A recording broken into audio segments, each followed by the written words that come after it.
University మంచి భవిష్యత్తు కోసం తెలుగు విద్యార్థులు ఇష్టపడే యూనివర్సిటీ. కాల్ 9059052378 9059052379.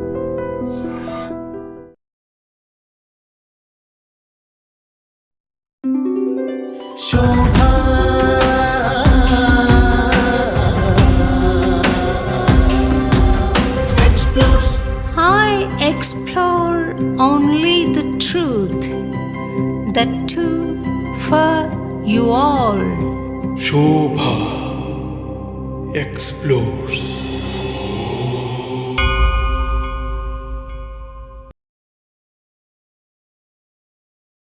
మీరు అన్నమయ్యపురం రావడం, ఈరోజు ఇంటర్వ్యూ చేయడం మిమ్మల్ని నాకు చాలా సంతోషంగా ఉందండి. మీరు అన్నమయ్య మానసపుత్రిక మీ చేత ఇంటర్వ్యూ చేయించుకోవడం మాకు చాలా ప్రివిలేజ్గా ఉందమ్మా. It is a great privilege and honour to మీ.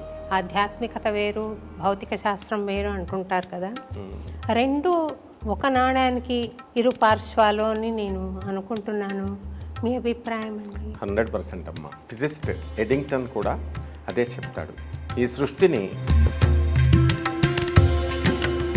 అలాగే గాయత్రి మంత్రంలో ఉన్నటువంటి ఓం భూహు భువః సువః తత్ సవితుః వరేణ్యం అంటే స్క్వేర్. సో ఎంసీ స్క్వేర్ని మనము మల్టిప్లై చేస్తే ఎనర్జీ వస్తుంది. అదే సృష్టి నిర్మాణాన్ని పరిశోధించే ప్రక్రియ ఫిజిక్స్, సైన్స్ అమ్మ.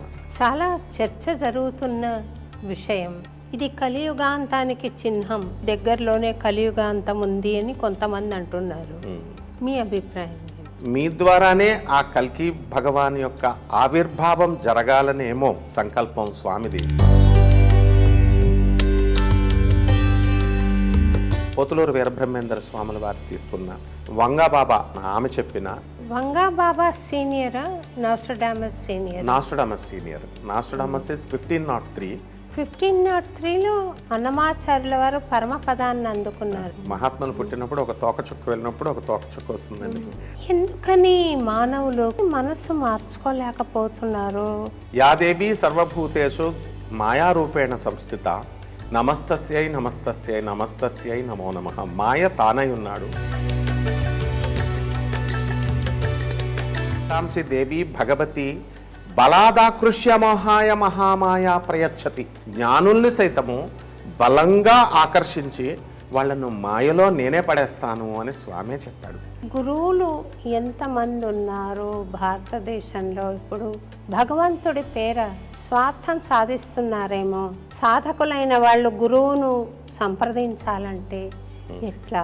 దత్తాత్రేయ స్వామి వారి గురుచరిత్రలో గురుగీతలో చెప్పాడు. మొన్న అఘోరి స్వామి ఆశ్చర్యం వేసింది. ఆ వర్షిణి అనే అమ్మాయి సాధన నేర్చుకోవాలనుకుంది. ఓకే, అంటే అశాస్త్రీయమైన గురువుల్ని అప్రోచ్ అవుతున్నారు. సరైనటువంటి జ్ఞానం వీళ్ళకి రావడం లేదు. మీరు రోజు చేసే సాధన ఏమిటి తెలుసుకోవచ్చా? మా కులదైవం వెంకటేశ్వర స్వామి అమ్మ. మా అమ్మగారు మా ఇంట్లో పేరే వెంకటరమణ.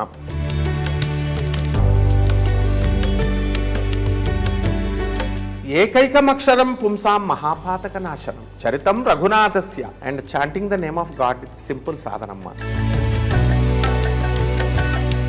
నమస్కారం అండి. నమస్కారం అమ్మా. మీరు అన్నమయ్యపురం రావడం, ఈరోజు ఇంటర్వ్యూ చేయడం మిమ్మల్ని నాకు చాలా సంతోషంగా ఉందండి. మీరు అన్నమయ్య మానసపుత్రిక మీ చేత ఇంటర్వ్యూ చేయించుకోవడం మాకు చాలా ప్రివిలేజ్గా ఉందమ్మా. It is a great privilege and honour to me. అంటే నేను చాలా సుమారు ఒక 5-6 వీడియోలు మీవి చూశాను మేడం. అంటే కలియుగాంతం గురించి, జరుగుతున్న బీభత్సాల గురించి మీరు చాలా విశదంగా, చాలా విశ్వాసంతో చెప్పారు. నాకు సంతోషం కలిగింది. కల్కి అవతారం ఆగమనం గురించి కూడా మాట్లాడారు మీరు.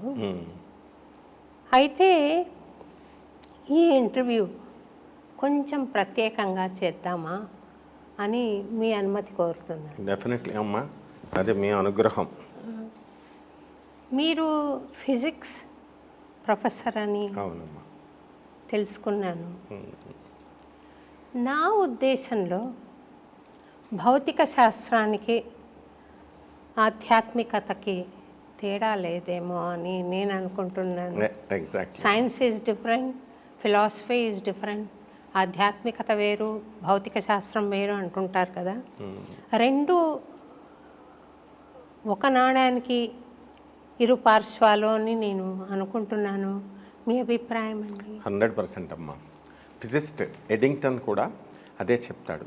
ఈ సృష్టిని మొత్తం ఏదో ఒక శక్తి అనేటటువంటిది నడిపిస్తుంది అని, ఆ శక్తి నడిపిస్తుందన్న విషయాన్ని నేను తెలుసుకున్నాను అంటాడు తప్ప ఆ శక్తి ఎవరన్నారు? ఫిజిస్ట్ ఎడింగ్టన్ అని ఆయన.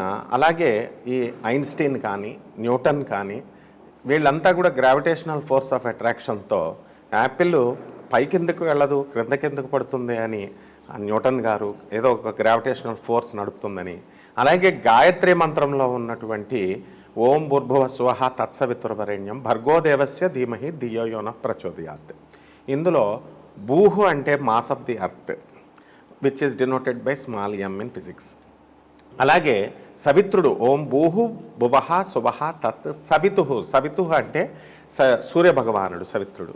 సవితుహు అంటే సూర్యశక్తి, velocity of light. So which is denoted by small C in physics. ఓం భూహు భువః సువః తత్ సవితుహు. వరేణ్యం అంటే స్క్వేర్. సో ఎంసీ స్క్వేర్ని మనము మల్టిప్లై చేస్తే ఎనర్జీ వస్తుంది. అదే భగవంతుడు అనండి, సబ్టిల్ ఎనర్జీ అనండి, సుప్రీం కాన్షియస్ అనండి, మన బాడీలో ఉన్న చైతన్యం అనండి. అంటే భగవంతుడు చేసినటువంటి సృష్టి నిర్మాణాన్ని పరిశోధించే ప్రక్రియ ఫిజిక్స్, సైన్స్ అమ్మ. నేనే అడుగుదాం మిమ్మల్ని, ఫిజిక్స్ ప్రొఫెసర్ గారు కదా. E=mc² అన్న సూత్రాన్ని నేను కొంత అర్థం చేసుకునే ప్రయత్నం చేశాను, కానీ నాకు అర్థమైనట్టే అనిపిస్తుంది, అర్థం కాదు అది. కానీ నా దృష్టిలో రిలేటివ్ థియరీ అంటే ఇప్పుడు జిమ్కి వెళ్తాము, జిమ్లో ఎక్సర్సైజ్ చేస్తున్న అరగంటకి నేను లతా మంగేష్కర్ గారి పాటలు వింటున్న అరగంటకి, ఈ అరగంట లతా మంగేష్కర్ గారి పాటలు వింటున్న అరగంట క్షణంలో గడిచిపోయింది అనిపిస్తుంది. జిమ్లో ఒక యుగం ఇంకా నడుస్తుంది ఏంటి అనిపిస్తుంది. ఇదే రిలేటివ్ థియరీ నాకు తెలిసింది. మీరు రిలేటివ్ థియరీని నాబోటి సామాన్యులకు కూడా అర్థమయ్యేలాగా వివరించగలుగుతారా? తప్పకుండా. ఇక్కడ మనకి సృష్టిలో మామూలుగా దేశ కాలమాన పరిస్థితులు అంటూ ఉంటాం కదా. టైము, స్పేస్, తర్వాత ఎనర్జీ. దీంట్లో ఏమవుతుందంటే ఎనర్జీకి తర్వాత ఈ కాంతి వేగం అనేటటువంటిది ఎలా తీసుకున్నారంటే, ఈ స్పేస్లో ట్రావెల్ చేసేటప్పుడు ఈ లైట్ పార్టికల్స్ అవనియండి, లేకపోతే ఈ డస్ట్ పార్టికల్స్ అవనియండి, వీటిల్లో వేగం తగ్గిపోతూ ఉంటుంది. అందువల్ల మొన్న సునీత విలియమ్స్ గారు ఆవిడ వచ్చినప్పుడు స్పేస్ నుంచి పారాచూట్స్ ఫుల్ వేగంతో 10,000 km/h స్పీడ్తో వస్తూ మన ఇక్కడికి వచ్చేసరికి భూభాగానికి, భూమి ఆర్బిట్లోకి వచ్చేసరికి మరి ఈ యొక్క కాంతి వేగము లేకపోతే ఈ గాలి ఇది ఆపుతుంది కాబట్టి పారాచూట్స్తో స్లోగా దించారు. అంటే ప్రతిదానికి కూడా ఎనర్జీకి, మనలో ఉన్నటువంటి చైతన్య శక్తికి, టైంకి, స్పేస్కి ఉన్నటువంటి అనుబంధమే ఈ థియరీ ఆఫ్ రిలేటివిటీ. అందువలన ప్రతిదీ కూడా మనం డీప్గా కనుక చూస్తే ప్రతి విషయంలో కూడా సైన్స్ నిండి నిబిడీకృతమై ఉంటుంది. అంటే ఎంత ఆ కాలాన్ని ఎవరు తెలుసుకోలేము. స్పేస్లోకి వెళుతున్నా కూడా స్పేస్ అంతా కూడా వ్యాక్యూమే ఎప్పుడు కూడా. తర్వాత ఆ శూన్యము నుంచే సమస్త సృష్టి పుట్టింది. ఆ పుట్టించినటువంటి వాడే పరమాత్మనండి, సుప్రీం కాన్షియస్నెస్ శక్తి అనండి. కంపల్సరీ ఈ టైంకి, స్పేస్కి, ఆ పుట్టించిన వాడికి ఉన్నటువంటి ఆ రిలేషనే థియరీ ఆఫ్ రిలేటివిటీ అమ్మ. అన్నమయ్య పాట ఒకటి ఉందండి, దిబ్బలు వెట్టుచు తేలినదిదివో ఉబ్బు నీటిపై ఒక హంస అని. అంటే నాకు అర్థమైంది ఆ పాట. ఈ గ్యాలక్సీలు, పాలపుంతలు ఎన్నో ఉన్నాయంటారు కదా, వాటిని దిబ్బలు పెట్టుచు తేలినదిదివో ఉబ్బు నీటిపై ఒక హంస అంటే అది సాక్షాత్తు మనం వెంకటేశ్వర అన్న పేరు చెప్పుకుని ఏ పరమాత్ముడిని అయితే ఆరాధిస్తున్నామో ఆ పరమాత్మను ఆయన హంసగా భావించారేమో. మరి ఈ బ్రహ్మాండాల్లో అంతా కూడా స్వామి నిండి నిబిడీకృతమై ఉన్నప్పుడు, అణువణువులో ఆయనే వ్యాపించి ఉన్నప్పుడు, ఈ బీభత్సాలు జరుగుతున్నప్పుడు కూడా సముద్రంలో సునామీ వస్తుందంటే ఆయనే ఉన్నాడు, భూకంపాలు వస్తున్నాయంటే ఆయనే ఉన్నాడు. ఎందుచేతనని మళ్ళీ ఆయనే వచ్చి వీటిని సమాళించాలి అని ఒక ఆలోచన వచ్చిందండి. మీరేమైనా సమాధానం చెప్తారా? డెఫినెట్గా అమ్మ. ఈ సృష్టిని సృష్టించింది ఆయనే, తర్వాత పరిపాలించేది ఆయనే, మనకు తిండి పెట్టేది స్థితికారకుడు ఆయనే, లయకారకుడు ఆయనే. ఒక కుటుంబంలో పిల్లవాడు పిల్లల్ని పెంచుతాడు తండ్రి. చెప్పిన మాట వినాలి తండ్రి చెప్పినప్పుడు. తండ్రి చెప్పినట్టు వినకుండా అతను వేగబాండ్ లాగా తయారైనప్పుడు తప్పకుండా తండ్రి శిక్షిస్తాడు. అందువలన ఈ సృష్టి నిర్మాణంలో సృష్టించడము, లయము కూడా ఒక భాగం కాబట్టి, పనిష్మెంట్ కూడా ఒక భాగము కాబట్టి, because is the law maker, ఆ లాకి అబైడింగ్ సిటిజన్గా ఉండమని చెప్పి ఆయన లాని అట్లాగా కాన్స్టిట్యూషన్ని రాశారు. కాబట్టి ఖచ్చితంగా ప్రతిదీ కూడా ఆయన ఇచ్చ ప్రకారమే జరుగుతుంది. కాబట్టి సృష్టించేది ఆయనే. ఓం సర్వచైతన్య రూపాం తాం ఆద్యాం విద్యాం చ ధీమహి బుద్ధిం యోన ప్రచోదయాత్. దేవీ భాగవతంలో మొదటి శ్లోకం. సర్వ విద్యలు ఆది విద్యలు నేనే అయ్యున్నాను. తర్వాత నా యొక్క బుద్ధిని సరైనటువంటి మార్గాల వైపు ప్రేరేపించుగాక అని మనము పరమాత్మను వేడుకోవాలి.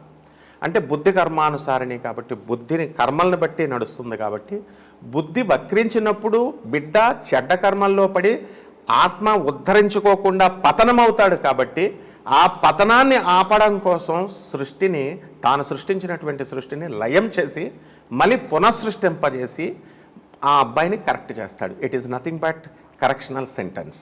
అందువలన ఆ స్టూడెంట్ టీచర్ నేర్పించేటటువంటి పనిష్మెంట్గా అనండి, మనము జైల్లో పంపిస్తాడు పిల్లల్ని, కరెక్షనల్ సెంటెన్స్ అంటాం. ఇట్ ఈస్ నాట్ జైలు కాదు అది. ఆ విధంగా పరమాత్మ కూడా మనల్ని, మన ఆత్మను ఉద్ధరించే ప్రక్రియలో ఈ లయం కూడా ఒక భాగము. ఈ తుఫాన్లు, కష్టాలు ఆయనే ఇవన్నీ కూడా తీసుకొస్తాడమ్మా. మంచిదండి. ఊర్ధ్వమూలమధశాఖం అశ్వత్థం ప్రాహురవ్యయం అని భగవద్గీతలో స్వామి చెప్పినట్టు వాడే అన్నిటా ఉన్నాడు. ఆ దుర్మార్గపు సంకల్పాలు మనిషికి కలుగుతున్నాయంటే తమోగుణం ప్రకోపించడమే కదా తమోగుణం. 100%. ఆ తమోగుణం సృష్టించింది భగవంతుడే. మరి ఇలాగా అశ్వత్థం ఎలాగా, అశ్వత్థ వృక్షం తలక్రిందులుగా ఉంటుంది అని ఎలాగైతే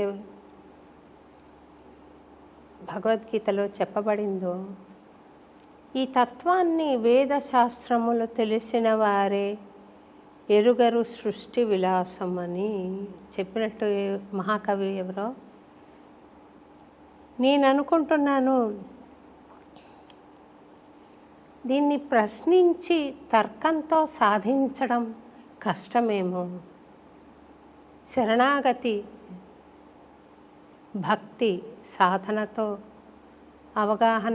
అవగాహన కొంతవరకు చేసుకోగలుగుతామేమో అని అజ్ఞానినైనా నేను అనుకుంటున్నాను. మీ అభిప్రాయం ఏమివ్వండి? 100% అమ్మా. ప్రతి మానవుడు, ప్రతి జీవి కూడా సక్సెస్నే కోరుకుంటాడు తప్ప ఫెయిల్యూర్ని కోరుకోడు. Failure is also the stepping stone of the success అని, ఫెయిల్యూర్ కూడా జీవితంలో ఒక భాగం అని చెప్పడం కోసమే ఒక్కొక్కసారి మనల్ని క్రిందకు పడేస్తూ ఉంటాడు. అలాంటి స్వామి మనకి ఈ యొక్క విషయాల్లో మాయను, అశ్వత్థ వృక్షంలో తలక్రిందులుగా ఉన్నట్టుగా ఉన్న మాయను మనం అర్థం చేసుకోవడం కష్టమేమో తర్కం ద్వారా. శరణాగతి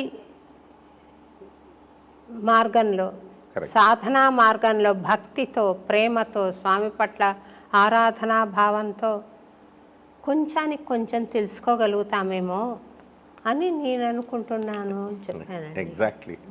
God is all pervading, all powerful, omniscient, omnipotent, omnipresent. It is beyond logic. God consciousness ఎప్పుడు కూడా లాజిక్కి అందదు, తర్కానికి అందదు. భగవద్గీత కూడా అంతే. ప్రతి శ్లోకం మనకు అర్థమవుతున్నట్టు ఉంటుంది, అర్థమవుతుంది, టోటాలజీ. కాబట్టి తర్కానికి అతీతము అంటిల్ అల్టిమేట్ సరెండర్ అవ్వాలా. మళ్ళీ ఆ సరెండరెన్స్లో కూడా పరిపూర్ణ శరణాగతి ఉండాలి. అన్కండిషనల్ సరెండరెన్స్ ఉన్నప్పుడు మాత్రమే భగవంతుడు ఆయన యొక్క కృపతో మాత్రమే, గురువు యొక్క అనుగ్రహంతో మాత్రమే ఆయన కాన్షియస్నెస్ మనకు అర్థమవుతుంది తప్ప మన యొక్క ఇంటెలిజెన్స్తో కానీ మన యొక్క లాజిక్తో కానీ ఈ భగవంతుడు అనేటటువంటి తత్వం అస్సలు అర్థం కాదమ్మా. ఇప్పుడు చాలా చర్చ జరుగుతున్న విషయం ఇక్కడ మనం ప్రారంభించాం. అవును. మార్చి 26న, మార్చి 26 మార్చ్ 26. ఆ చర్చ ఇప్పుడు బహుధా చాలా విస్తృతంగా సాగుతోంది. అవును. కొన్ని మనం కళ్ళారా కూడా చూస్తున్నాం. భూకంపాలు,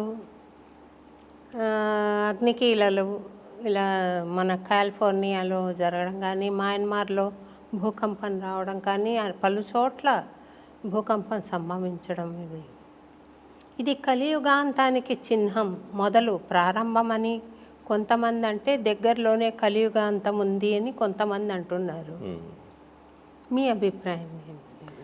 ఇది మనము 26 మార్చిన మీరు మన అన్నమయపురంలో అన్నమయ మానసపుత్రికైనటువంటి మీ చేతుల మీదుగా మీ జీవితాన్ని శ్రీ వెంకటేశ్వర స్వామికి అంకితం చేశారు. పరమ భక్తురాలని మీకు పేరుంది విశ్వమంతా. అటువంటి మీ ద్వారానే ఆ కల్కి భగవాన్ యొక్క ఆవిర్భావం జరగాలనేమో సంకల్పం స్వామిది. అందుకేనేమో ఆ రోజు ఒక చక్కగా కల్కి పైన పాట రాసి జాతికి, నేషన్కి అంకితం చేశారు. అలాగే ఆ రోజు వచ్చినటువంటి బెనారస్ నుంచి వచ్చినటువంటి కాశీనాథ్ మిశ్ర గారు, భువనేశ్వర్ నుంచి వచ్చినటువంటి ఆయన కూడా చాలా వాస్ట్గా ఎన్నో ఇయర్స్ నుంచి ఈ కల్కి గురించి, ఈ కల్కి మూమెంట్, కలియుగాంతం గురించి చక్కటి ఉదాహరణలతో, ప్రెడిక్షన్స్తో తీసుకొస్తూ వస్తున్నారు. భవిష్యమాలిక అది పంచసకులు రాసినటువంటి పూరి జగన్నాథ స్వామి టెంపుల్ నుంచి రాసినటువంటిది కాబట్టి 600 years బ్యాక్ రాసినటువంటిది. సర్వ ఆధారాలతో అవన్నీ కూడా జరుగుతున్నాయి. ఆయన ఆ రోజు ఏం చెప్పారంటే మనకి ఫ్లాగ్ పడుతుంది, జగన్నాథ స్వామి గుడి నుంచి ఫ్లాగ్ పడుతున్నప్పుడు కలియుగం దగ్గరకు వస్తుంది, అంతము అని చెప్పారు. అలాగే ఫ్లాగ్ అనేక సార్లు పడింది.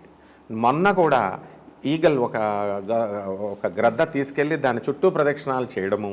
అలాగే స్టోన్స్ కూడా నీలచక్ర అంటాం పైన, ఆ నీలచక్రాకి అగ్ని అంటుకుంటుంది అన్నారు.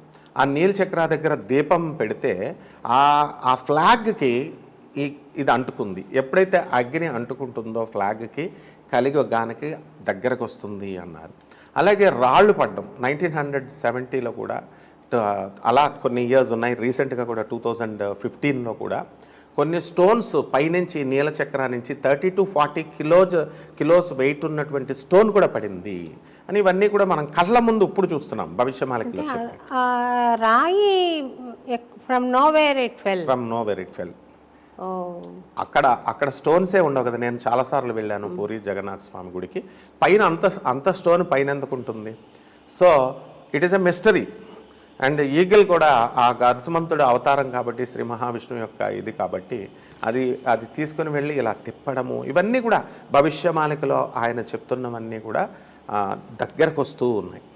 అలాగే మనకి ఈ ఇన్సిడెంట్స్ మనము ఇక్కడ తీసుకున్నట్లు పోతులూరు వీరబ్రహ్మేంద్ర స్వాముల వారు తీసుకున్న, నాస్ట్రడామస్ ఫ్రాన్స్కి చెందిన ఆయన వంగాబాబా, ఆమె బల్గేరియన్, ఆమె చెప్పిన ఒక్క విషయం అండి. వంగాబాబా సీనియరా, Nostradamus senior? Nostradamus is 1503 to 1503లో జన్మించారు. 1503లో అన్నమాచార్యుల వారు పరమపదాన్ని అందుకున్నారండి. అదేనండి. మహాత్ములు పుట్టినప్పుడు ఒక తోకచుక్క వెళ్ళినప్పుడు ఒక తోకచుక్క వస్తుందండి. ఆయన అంటే బహుశా కాన్షియన్స్ అవును అంతా ఒకటే కాబట్టి కాన్షియస్నెస్ మనం చెప్పలేము ఏ ఎనర్జీ ఎలా వచ్చింది ఎగ్జాక్ట్ ఎలా వెళ్ళింది అని చెప్పలేము. ఎనర్జీ అంతా ఒకటే కదా. అంతే అండి. వీళ్ళందరూ కూడా వంగబాబా గారు వీళ్ళందరూ చెప్పినవి కూడా ఈ 2025కి సంబంధించినవి గుర్తులు అన్నీ సరిపోతున్నాయన్నమాట. అందరు చెప్పినవి కోయిన్సైడ్ అవుతున్నాయి. 2025లో వీళ్ళందరూ చెప్పింది ఒక జిస్ట్లో చెప్పాలంటే ఎర్త్ క్వేక్స్ ఎక్కువ అవుతాయి అన్నారు. మయన్మార్లో, థాయిలాండ్లో జరిగింది, బ్యాంకాక్లో. ఆ తర్వాత వెంటనే మళ్ళీ పాకిస్తాన్లో జరిగింది, ఇస్లామాబాద్లో. ఆ తర్వాత మళ్ళీ మనకి ఈ ట్రెమర్స్ రామగుండం దగ్గర జరుగుతుందన్నారు. హైదరాబాద్లో కూడా లైట్ ట్రెమర్స్ వచ్చింది 4.3 రెక్టార్స్తో మ్యాగ్నిట్యూడ్తో. సో ఈ విధంగా ఎక్కడో ఒక చోట వస్తూనే ఉన్నాయి. అలాగే mount Abu most spiritual place అయినటువంటి మౌంట్ ఆబూలో గురుదత్తుడు దత్తాత్రేయ స్వామి వారి గిరిశిఖరం ఆయన తపస్సు చేసిన ప్లేస్ అది. ప్లస్ శివబాబా గారు బ్రహ్మకుమారీస్ అక్కడ కార్యక్రమాలు, ఈ ఆధ్యాత్మిక కార్యక్రమాలు ఇంటర్నేషనల్ హెడ్ క్వార్టర్స్ అది. అటువంటి ప్లేస్లోనే అక్కడ ఫారెస్ట్లోనే మంటలు అండుకోవడము, ఇవన్నీ కూడా ఈ ఎకనామిక్ డిజాస్టరు, ఇవన్నీ వాళ్ళు చెప్పినట్టుగానే మహాత్ములు అందరు చెప్పింది కోయిన్సైడ్ అవుతోంది. కాబట్టి కలియుగం అంతమవ్వేటటువంటి డేట్ని ఎవరూ నిర్దేశించలేదు అని కాశీనాథ్ మహారాజ్ గారు కూడా it was not told in any పురాణ, ఇట్లా హ్యాపెన్ అవుతూ ఉంటుంది అని వారు చెప్పినట్టుగానే భాగవతం కానీ, గర్గ సంహిత కానీ, ఆ తర్వాత ఈ యొక్క ధర్మసింధు, మనుస్మృతి, ఇక పురాణాలన్నీ ఇవన్నీ కూడా చెప్పేటటువంటివన్నీ కూడా అదే చెప్తున్నది. కాబట్టి అమ్మ దగ్గర పడుతున్నాము అన్నది మాత్రము. అండ్ క్లియర్గా వంగబాబా వీళ్ళంతా చెప్పారు. ద హ్యుమానిటీ ఏమవుతుందంటే హ్యూమన్ విలువలు దిగజారిపోతాయి, డిసింటిగ్రేట్ అవుతాయి అన్నారు. అది కూడా ఈ 2025 నుంచి. కాబట్టి దగ్గర పడుతుంది అని మనం అనుకోవాలమ్మా. ఎందుకని మానవులు కళ్ళారా చూస్తూ కూడా ఈ డిస్ట్రక్టివ్ యాక్టివిటీ చూస్తూ కూడా డిస్ట్రక్షన్స్ ఎందుకని మనసు మార్చుకోలేకపోతున్నారు? రాను ఇంకా స్వార్థంతో ప్రవర్తిస్తున్నారు. ఇంకా ఇతరులను బాధ పెట్టి తాము ప్రయోజనం పొందే ప్రయత్నం చేస్తున్నారు తప్ప ఎక్కడ పరివర్తన కనిపించడం లేదే అని నేను ఆలోచన చేస్తున్నానండి. దీనికి ఏమైనా కారణం ఉందంటారా? యాదేవి సర్వభూతేషు మాయారూపేణ సంస్థిత నమస్తస్యై నమస్తస్యై నమస్తస్యై నమో నమః. మాయ తానై ఉన్నాడు. శ్రీనివాసుడిలో ఉన్నటువంటి మాయాశక్తి పురుషోత్తముడు ఆయనైతే ఆయన మాయాశక్తే యోగమాయ. జ్ఞానినామపి చేతాంసి దేవి భగవతి బలాదాకృష్య మోహాయ మహామాయ ప్రయచ్చతి. జ్ఞానుల్ని సైతము బలంగా ఆకర్షించి వాళ్ళను మాయలో నేనే పడేస్తాను అని స్వామే చెప్పాడు. కాబట్టి ఈ మహామాయ నుంచి తప్పించుకోవడం, ఆయన సరెండర్ అవ్వడం తప్ప ఎవ్వరూ తప్పించుకోలేరు. స్వయం మరణం కలిగినటువంటి మహాజ్ఞాని ధర్మాత్ముడు అయినటువంటి భీష్మాచార్యులు వారు కూడా ఆయన పరివర్తన చెందలేదు కాబట్టే కుప్పించి ఎగిసిన కాళిలా శ్రీకృష్ణ పరమాత్మ రథం నుంచి దిగి వచ్చి ఆయన్ని చంపేస్తానంటాడు. రీజన్ అడిగితే you are not ready to accept change. So ప్రతి జీవి కనుక యాక్సెప్ట్ చేయకపోతే పరివర్తన అయి తీరాలి వీళ్ళంతా. ఇప్పుడు కలియుగాంతం దగ్గరకు వస్తుంది. మనం ధర్మ నిరతి మీద మనం వెళ్ళాలి. మహాత్ములు చెప్పినట్టుగా వెళ్ళాల్సిందే. ఈ ధర్మ నిరతిని నేను యాక్సెప్ట్ చేయకపోతే నన్ను కృష్ణుడు పనిష్ చేస్తాడు అనేటటువంటి God Fearing and God loving ఆలోచన అనేటటువంటిది ఉండాలి. లేకపోతే వాళ్ళ స్వయం ఆత్మను వాళ్ళే పతనం చేసుకున్నట్టు. కాబట్టి ఆత్మను పతనం చేసుకోవడం కూడా మహాపాపం అన్నాడు. పాపం అంటే వీళ్ళేవో ప్రత్యేకించి పెద్ద ఏవో చేయనవసరం లేదు. దేవుడు చెప్పింది వినకపోవడం పాపం, దేవుడు చెప్పింది చేయకపోవడం పాపం, ఇప్పుడు పరివర్తన రాకపోవడం పాపం అమ్మ. కరెక్ట్ అండి. ఇంత భూకంపం మయన్మార్లో వచ్చింది, చాలా మానవాళి నశించిపోయింది. ఆ దృశ్యాలు చూస్తుంటే హృదయ విదారకంగా ఉన్నాయి. కానీ అడవుల్లో నరికేయడము, ఎత్తైన బిల్డింగ్స్ కట్టుకోవడము, ఇంకా భూమాతను కష్టపెట్టి ప్రకృతిని పీడించి స్వార్థమే ఆలోచిస్తున్నాడు మనిషి. ఆ మనిషి మానసికంగా మారితే తప్ప కల్క్యావతారం వచ్చినా కానీ ఆ కల్క్యావతారం రక్షణ పొందడానికి వీలు పడదు. ఎవరైతే ప్రకృతి పట్ల ప్రేమతో ఉంటారో, ప్రకృతి అంటే సర్వజీవులు మానవులతో సహా, ఎవరైతే ధర్మ మార్గంలో నడుస్తారో వాళ్లకు మటుకు రక్షణ దొరుకుతుంది అని కాశీనాథ్ మిశ్రా గారు కూడా ఆ రోజు చెప్పారండి. దానికి వారు మార్గం సూచించింది త్రిసంధ్య అని ఒక మంత్రం చెప్పారు, మాధవ మంత్రం. దాన్ని 3 పూట్ల పఠించాలని, తర్వాత భాగవత పారాయణం చేయాలని, మాంసభక్షణము మద్యపానము వదిలేయాలని, ధర్మ మార్గంలోనే నడవాలని ఆయన చెప్పారు. ఇలా నడుస్తూ కూడా మనస్సుని పవిత్రంగా ఉంచుకోవడం వీలవుతుందా, లేకపోతే మనస్సుని వదిలేసి 3 చేస్తూ ఉంటారా? సాధారణంగా మనము డిఫారెస్టేషన్, ఓం ప్రకృతి అయి నమః, ఓం వికృతి అయి నమః అన్నారు. ప్రకృతి నేనే అయి ఉన్నాను అన్నాడు, అమ్మవారే ప్రకృతి. కాబట్టి ఎప్పుడైతే ఈ డిఫారెస్టేషన్ చేస్తున్నామో, చెట్లు నరికేస్తున్నామో, భూమి యొక్క ఉపరితలం పైన జరిగేటటువంటి మార్పుల్ని సూచించడానికే భూకంపాలు వస్తాయి. ఈ క్రింద టెక్టికల్ ప్లేట్స్ అని ఉంటాయి. ఆ ప్లేట్స్తో ఒకటి ఇప్పుడు యురేషియన్ ప్లేట్స్, ఆ తర్వాత ఇండియన్ ప్లేట్స్ ఒకదాన్ని ఒకటి తోసుకోవడం వల్ల ఈ యొక్క భూకంపాలు వస్తున్నాయి ఆ జోన్లో. అలా ఈ భూకంపాలు వచ్చినప్పుడు ఇదంతా దేనికి సూచన? Be careful. మీరు పైన చెట్లు నరుకుతున్నారు, ప్రకృతిని విధ్వంసం చేస్తున్నారు. If you continue the same thing, ఇలాగే కనుక మీరు కంటిన్యూ చేస్తే తప్పద వినాశనం అని చెప్పడానికే భూకంపం ఇది సూచిక. కంసుడికి ఏ రోజునైతే తన చెల్లెల్ని దేవకిని పెళ్లి చేసుకొని తీసుకెళ్తుంటే ఈ యొక్క వసుదేవుడితో, అప్పుడు ఆశీర్వాణి హెచ్చరిస్తుంది, నీ చెల్లి కడుపున పుట్టినటువంటి అష్టమ గర్భ సంతానమే నీ యొక్క మృత్యుకు కారణం. ఎందువలన ఆశీర్వాణి చెప్పాల్సి వచ్చిందంటే, you change your attitude, I change your fate. అది అంటే వినాశనాన్ని ఆపొచ్చు ఎప్పుడు? మనస్సును మార్చుకున్నప్పుడు, పరివర్తన వచ్చినప్పుడు. కాబట్టి మానవుడు అయ్యో కలియుగం అయిపోతోంది, అయ్యో నేను పతనమైపోతాను నేను భయపడాల్సినటువంటి అవసరం లేదు.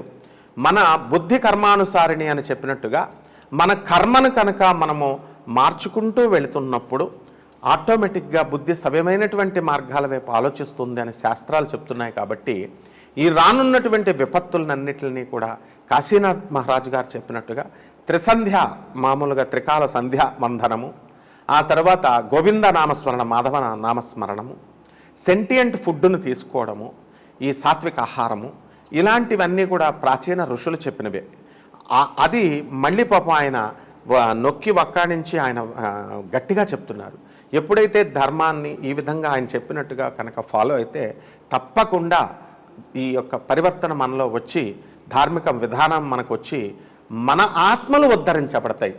మేబీ మనం ఈ యొక్క కలియుగాన్ని ఆపలేమేమో కానీ, అంతాన్ని ఆపలేమేమో కానీ, మన ఉద్ధరాత్మన, నీ ఆత్మను, మన ఆత్మను మన చేతుల్లోనే ఉంది. కాబట్టి you are the master of your fate అని స్వామి వివేకానంద చెప్పాడు. కాబట్టి మన భవిష్యత్తు మన చేతుల్లోనే ఉంటుంది. కాబట్టి మన కర్మల్ని మంచి కర్మలుగా మార్చుకునే ప్రయత్నంలో తప్పకుండా మన సోల్ దివ్యాత్మగా ఉండి పతనం కాకుండా రక్షించుకునే వెసులుబాటు మన చేతిలో ఉంది. కాబట్టి కంపల్సరీ కాశీనాథ్ మహారాజు గారు చెప్పినట్టుగా మరి మీ ఆధ్వర్యంలో అది జరిగింది. కాబట్టి it is an order of lord Balaji అనుకుని ప్రజలంతా కూడా ధర్మనిరతితో నడిస్తే మానవాళే మొత్తం సుఖపడుతుంది, మానవాళే ఉద్ధరించబడుతుందమ్మా.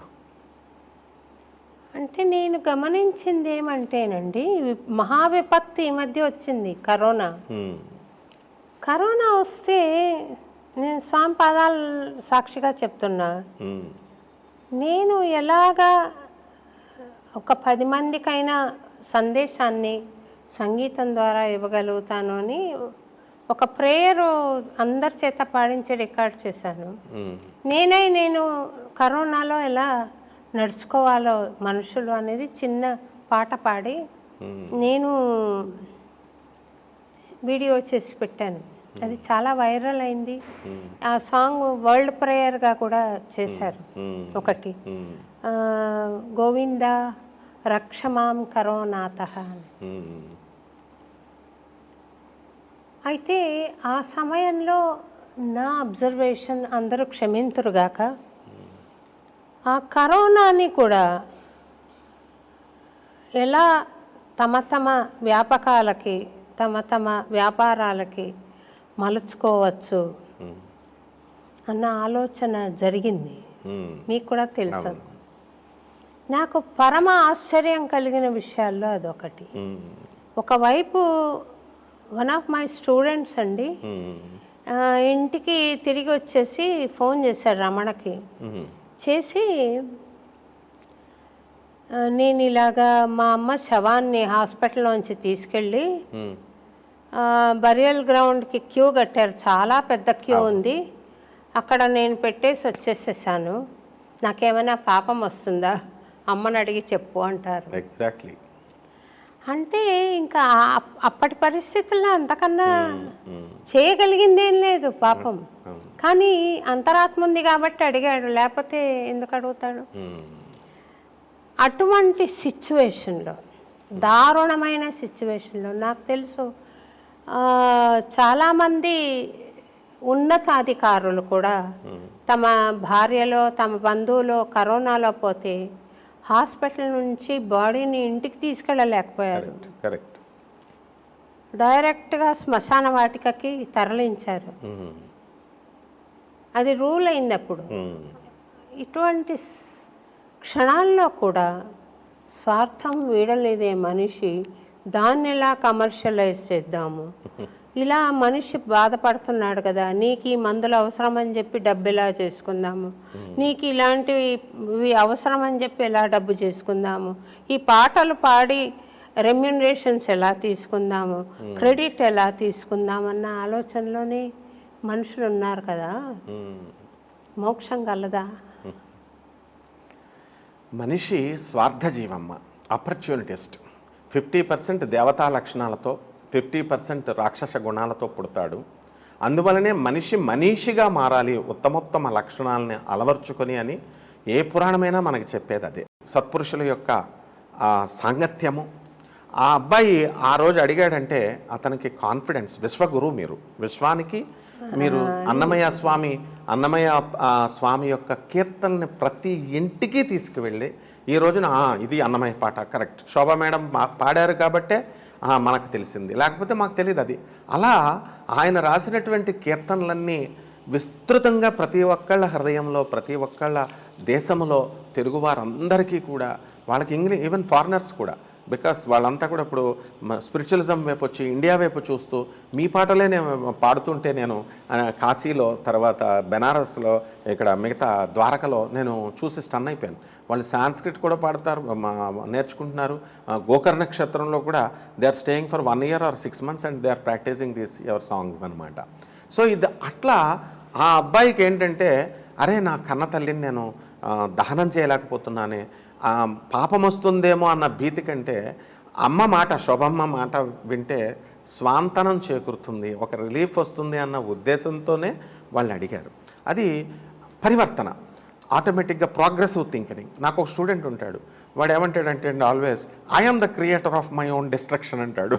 ఏమిట్రా నాయన నువ్వు I am the creator of my own destruction అంటే ఏమిట్రా లైకారకుడు లాగా అంటాం.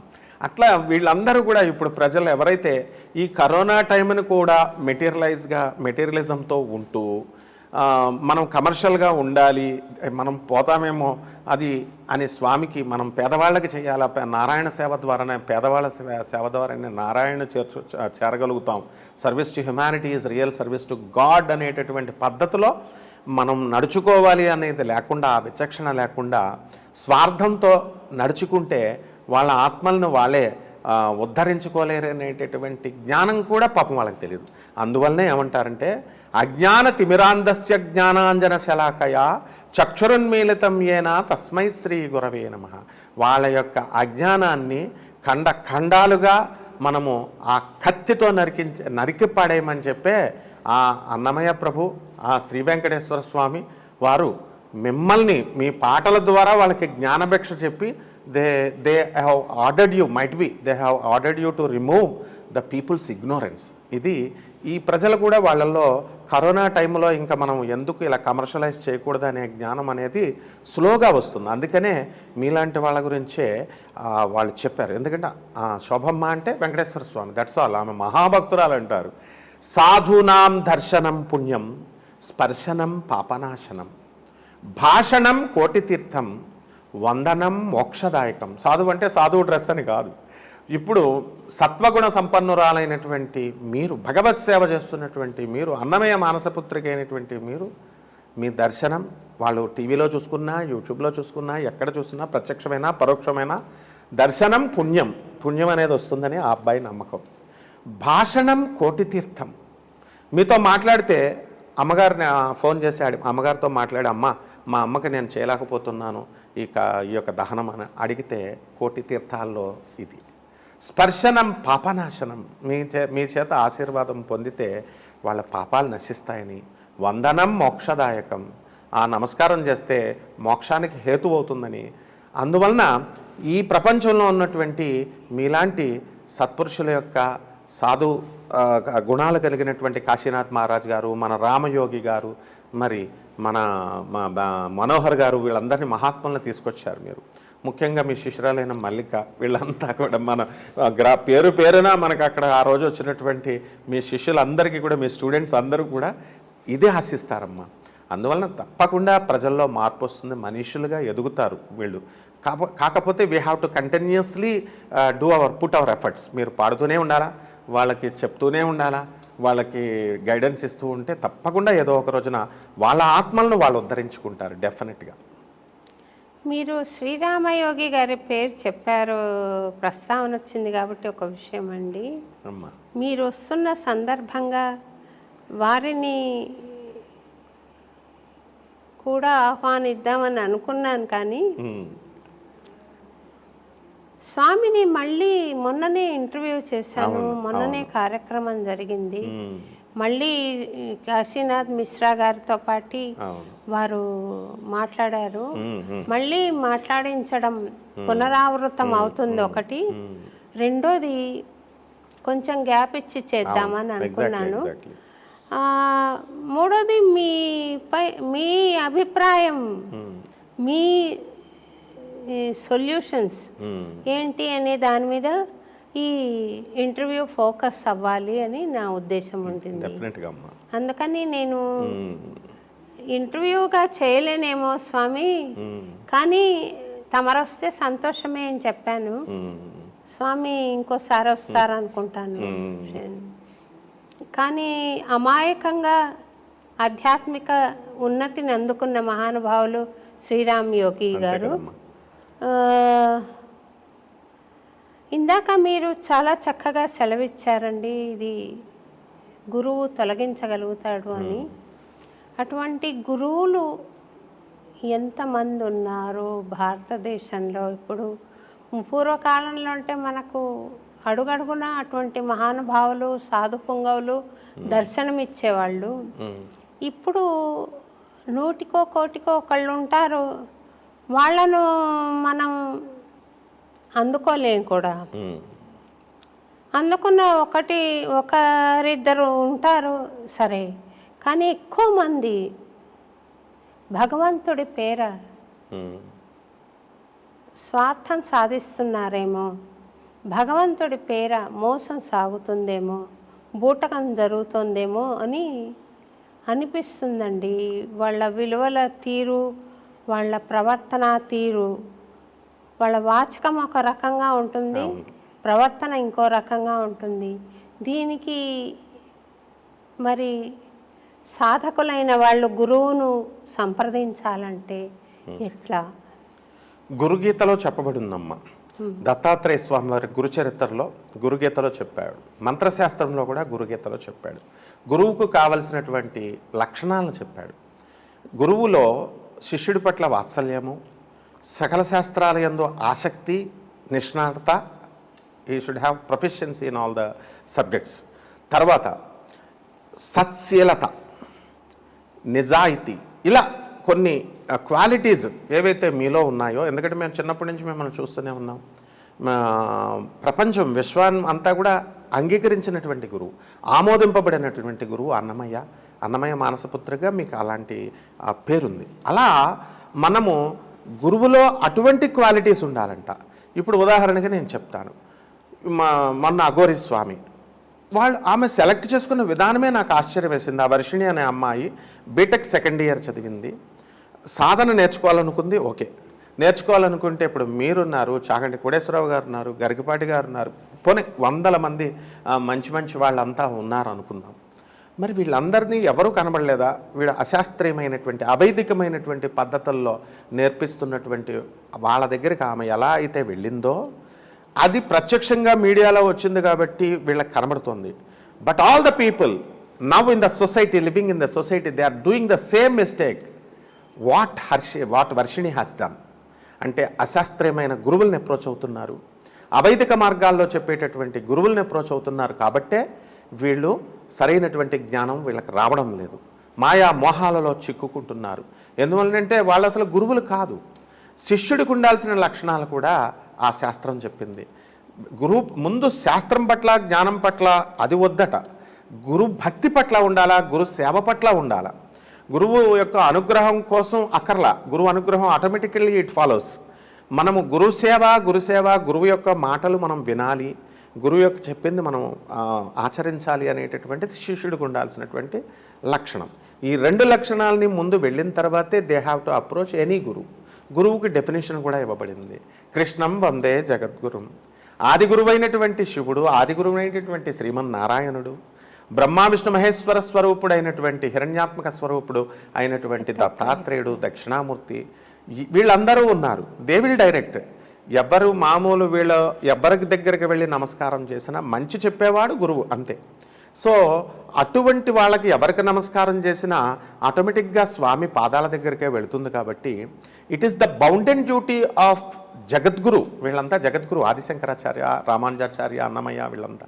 సో ఇటువంటి జగద్గురువులు బాధ్యతది. Even if they go in a wrong way, wrong track, they will be corrected by the Jagadgurus.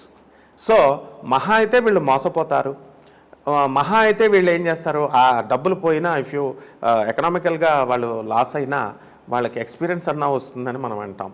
So ఈ విధంగా వాళ్ళు మరి మనుషులు కూడా తెలుసుకోవాలా, గురువు అనేటటువంటి వాళ్ళు ఎవరిని అనాలి, ఎవరు పద్ధతులు, డిసిప్లిన్. బికాస్ మేము రైల్వే మిక్స్డ్ హై స్కూల్ రాజమండ్రిలో చదివినప్పుడు కృష్ణమాచార్యులు మాస్టర్ అని ఉండేవారు, ఎన్ కృష్ణమాచార్యులు అని. మాకు ఇప్పటికీ గుర్తున్నారు. ఎందుకంటే మేము ఏదైనా చిన్న దొంగతనాలు, చిన్న క్లాసులో రూపాయి 2 రూపాయలు ఇంట్లో తీసుకెళ్ళిపోతే పేరెంట్స్ కంప్లైంట్ చేస్తే చేతులు ఇలా పెట్టి కొట్టి, నాకు నచ్చింది ఏంటంటే ఇంకెప్పుడు కూడా మేము చెయ్యము ఈ తప్పు అని ఒట్లు వేయించుకునేవాడు. వాట్ మేడ్ హిమ్ ప్రేమ, శిష్యుల పట్ల ప్రేమ. అందువలన ఆయన రిటైర్ అయినప్పుడు మేమంతా కూడా మా క్లాస్మేట్ అయినటువంటి ఎంటైర్ ఆల్ ఇండియాకి జనరల్ మేనేజర్ అయినటువంటి ఎఫ్ఐ&డ్ సిఓగా ఉన్న ఎన్ శ్రీనివాసరాజు అని ఇప్పుడు నా క్లాస్మేటే, మేమంతా వెళ్ళి ఆ మాస్టర్ని కుర్చీలో లేపి భుజాలపైన పెట్టుకొని రిటైర్ అయితే ఆయన ఊరేగించాం ఈ 75th ప్లాటినం ఇయర్ యానివర్సరీకి స్కూల్కి.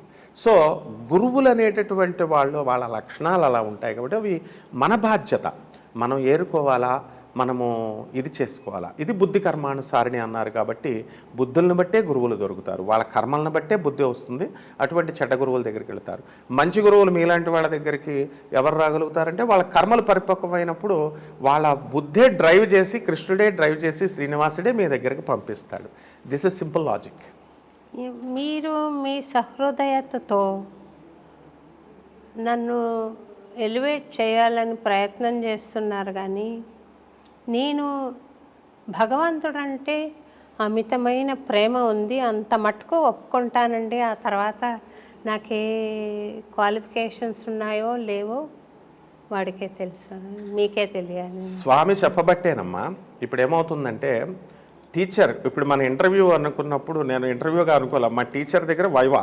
మేము చిన్నప్పుడు మేము చదువుకున్న చదువు మా మాస్టర్లకి మేము అప్ చెప్పాలా, వాళ్ళు ఇంటర్వ్యూ చేసి అంతవరకు చదివారా వైవాగా కండక్ట్ చేయట్లేదండి. అట్లా టీచర్కి చూపించాలి. దాన్నే ఏం చేస్తారంటే నీకు నేర్పిన విద్య ఎంతవరకు వచ్చింది నాయన అనేటటువంటి ప్రదర్శన అనేటటువంటిది ఆనాటి మహాభారత కాలంలో కూడా ఉంది. కాబట్టే ద్రోణాచార్యుల వారు, భీష్మాచార్యులు, అశ్వత్థామ, కృపాచార్యుల సమక్షంలో ఈ పాండవుల విద్యా ప్రదర్శన జరిగేది.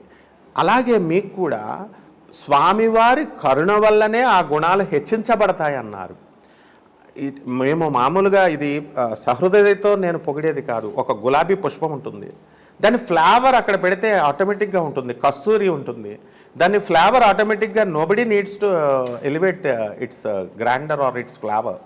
ఆ విధంగా భగవత్ భక్తిలో మీరు ఏ విధంగా అయితే ఉన్నత స్థానాలకు వెళ్ళారో, మీ శిష్యులైనటువంటి విశ్వవ్యాప్తమైనటువంటి వాళ్ళంతా కూడా శోభమ్మ గారి బాటలో వెళుతూ ఆ విధంగా స్వామి పాదాల దగ్గరికి చేరాలి అనేటటువంటి సదుద్దేశంతోనే నేను వాళ్ళకి చెప్తున్నానమ్మా.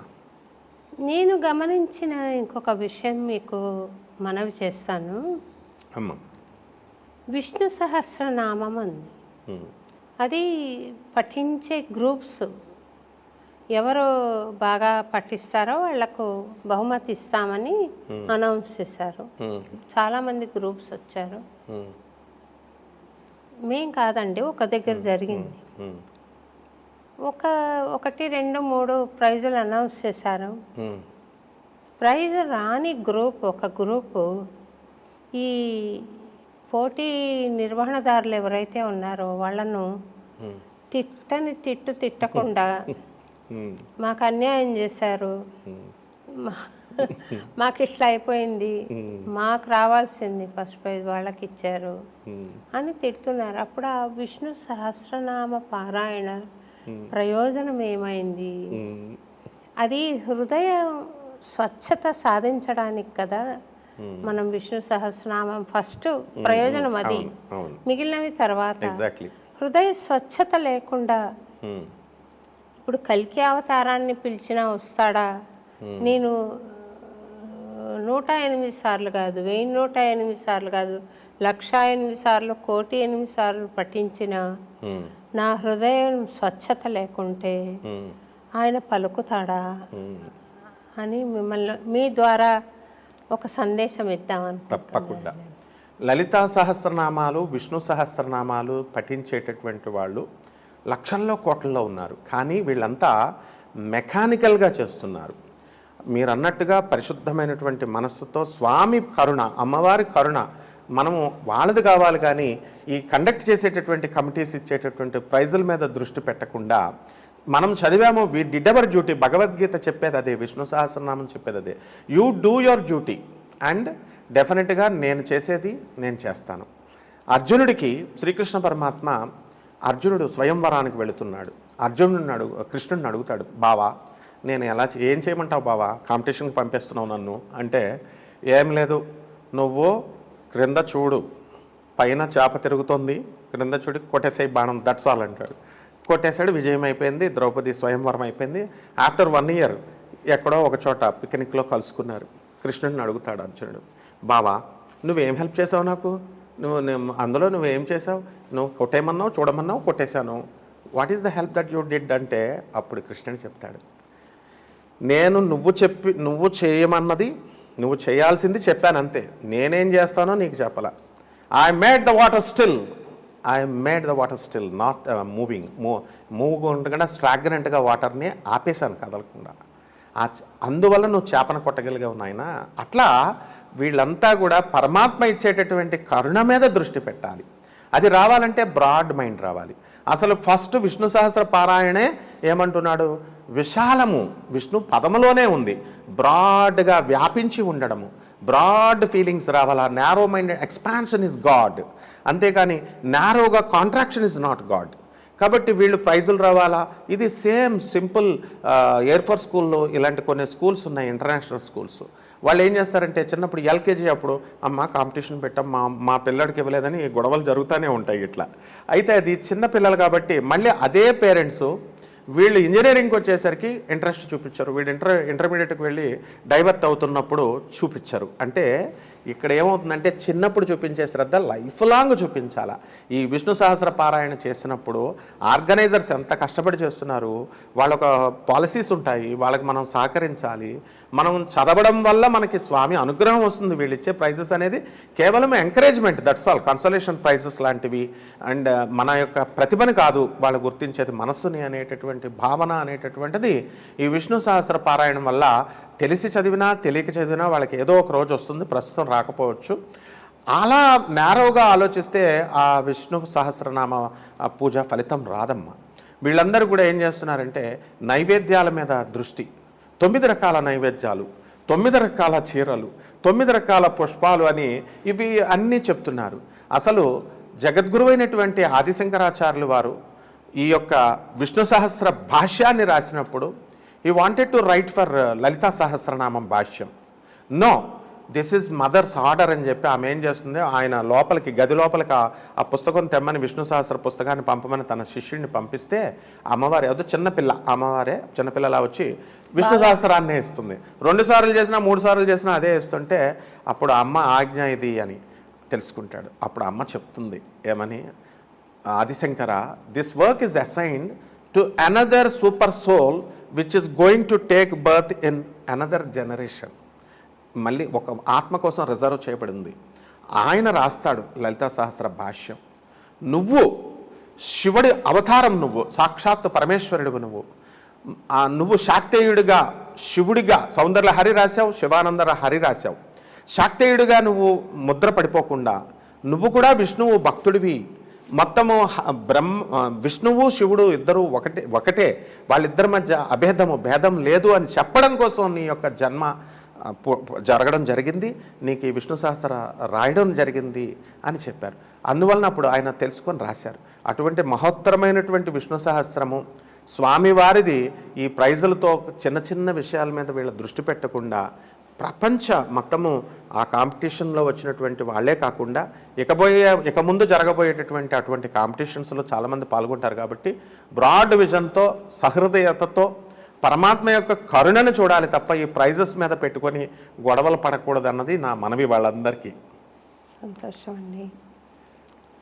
నేనొక ప్రశ్న అడుగుదామనుకుంటున్నాను. మీరు రోజు చేసే సాధన ఏమిటి తెలుసుకోవచ్చా? మా కులదైవం వెంకటేశ్వర స్వామమ్మ. మా అమ్మగారు మా ఇంట్లో పేరే వెంకటరమణ, నా పేరు కూడా ఇంట్లో శ్రీనివాస్ అంటారు. తిరుపతి వెంకటేశ్వర స్వామి అస్తమానం వెళ్తాం కాబట్టి, మా అన్నవరం దగ్గర కాబట్టి ఈస్ట్ గోదావరి రాజమండ్రి కాబట్టి సత్యనారాయణ స్కూల్లో ఇంట్లో శ్రీనివాస్ అని అన్నారు. కాబట్టి ఈ రోజున చిన్నప్పటి నుంచి కూడా ఇప్పటి వరకు కూడా మా ఇంట్లో దీపారాధన అనేటటువంటిది మా అమ్మగారు ఒకరోజు కూడా మానల. మెన్స్ట్రల్ సైకిల్లో కూడా ఇంటికి పెద్దవాడిని కాబట్టి నన్ను నువ్వు పెట్టేసే దీపము అనేవారు. సో ఆ విధంగా శ్రీనివాసుడి యొక్క పాదాలపైన అమితమైనటువంటి ప్రేమ భక్తి అనేటటువంటిది మదర్ నుంచి వచ్చింది, అందరికీ మదర్ నుంచే వస్తుంది. సో నేను స్వామివారి యొక్క అక్కడ ఏమని చెప్పాడంటే, ఏకైకమక్షరం పుంసాం మహాపాతక నాశనం చరితం రఘునాథస్య శతకోటి ప్రవిస్తరం. శ్రీమన్నారాయణమూర్తి యొక్క కీర్తి అనేకమైనటువంటి విస్తీర్ణాలు పొంది ఉంది, ప్రపంచమంతా వ్యాపించి ఉంది. విష్ణు సహస్రంలో కానీ రామరక్షా స్తోత్రంలో కానీ ఏ స్తోత్రంలో కానీ ఒక్కొక్క అక్షరము కూడా మన మహాపాతకాలను నాశనం చేస్తుంది అని శాస్త్రం చెప్తోంది. కాబట్టి మా గురువుగారైనటువంటి పురాణ పండిత రాధాకృష్ణమూర్తి గారు ఇచ్చినటువంటి శ్రీరామరక్షా స్తోత్రం ముందు చదవడము, ఆ తర్వాత లలితా సహస్రము విష్ణు సహస్రాలు ఒక ఇది ఉందన్నమాట, ఒక కోర్సు లాగా.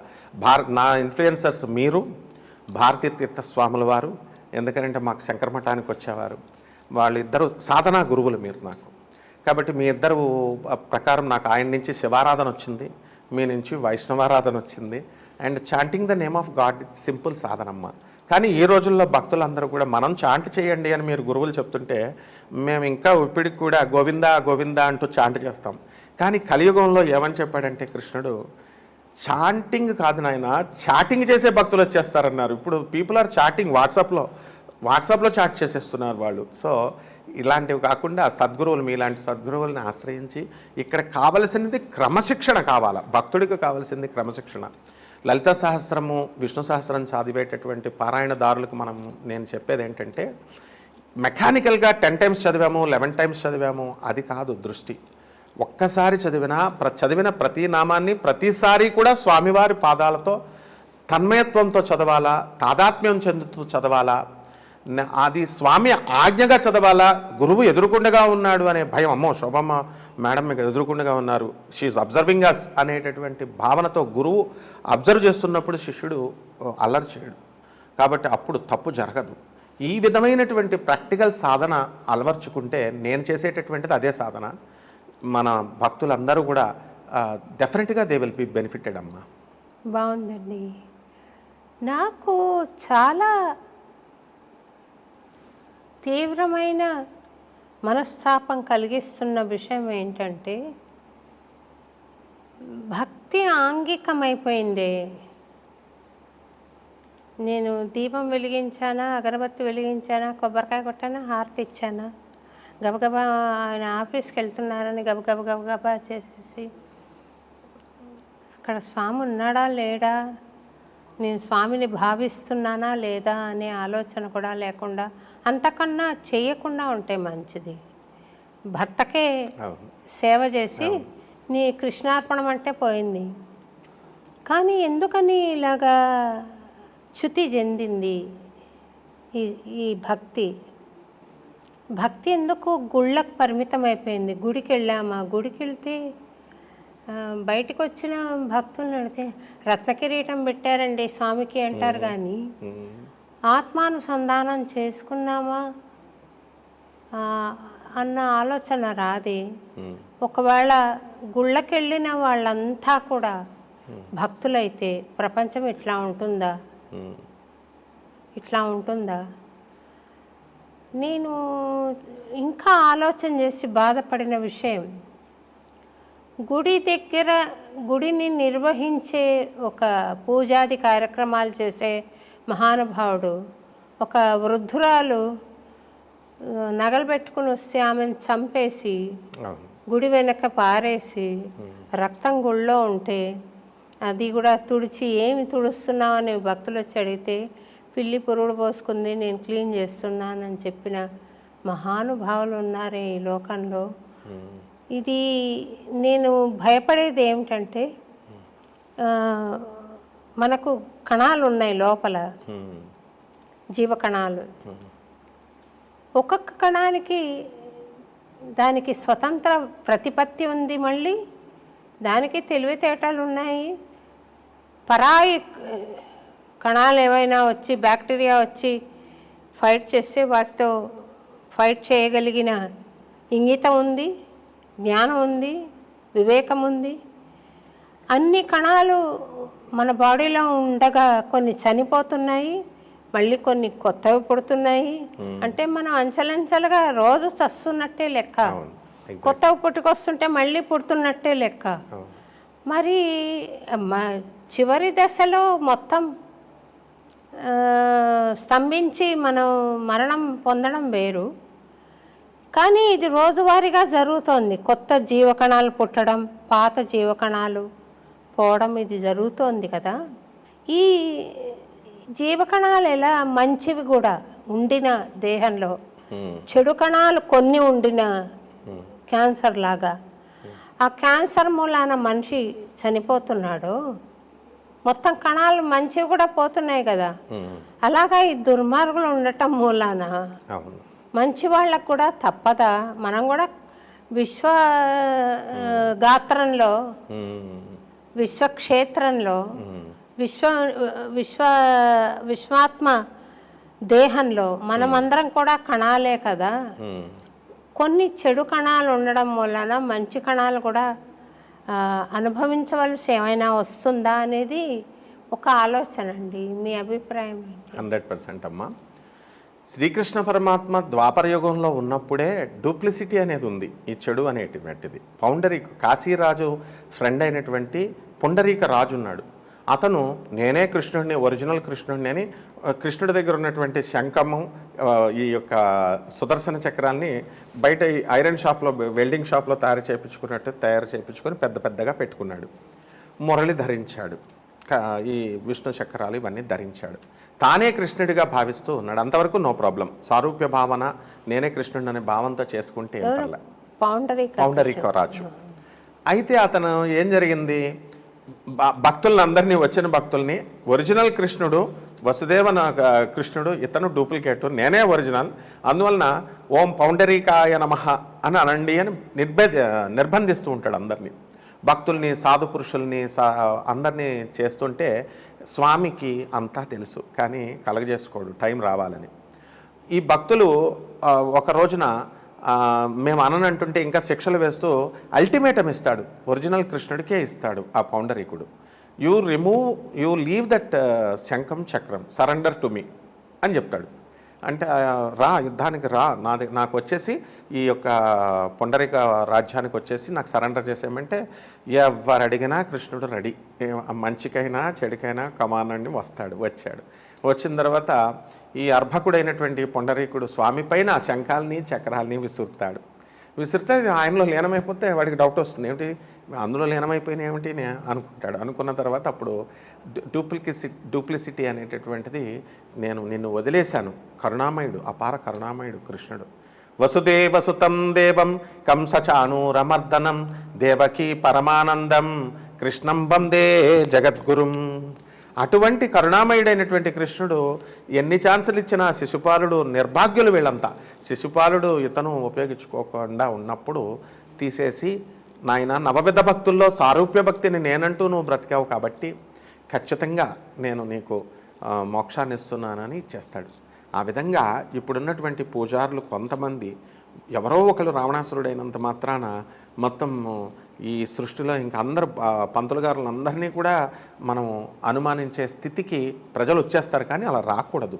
ఒకళ్ళు రావణుడు అయినంత మాత్రాన అందరూ ఉండరు కాబట్టి, మంచివాళ్ళు కూడా ఉంటారు కాబట్టి అతను ఒక చెడ పురుగు. మీరు అన్నట్టుగా మనందరం కూడా స్వామివారి యొక్క సెల్స్, మనం స్వామివారి యొక్క బాడీ అనుకుంటే శ్రీనివాసుడు మనం సెల్స్ కాబట్టి ప్రతి ఒక్కళ్ళు కూడా సత్ప్రవర్తనతో మంచి కణాలుగా మారి తీరాలి. లేకపోతే it damages how the cancer cells are damaging the body.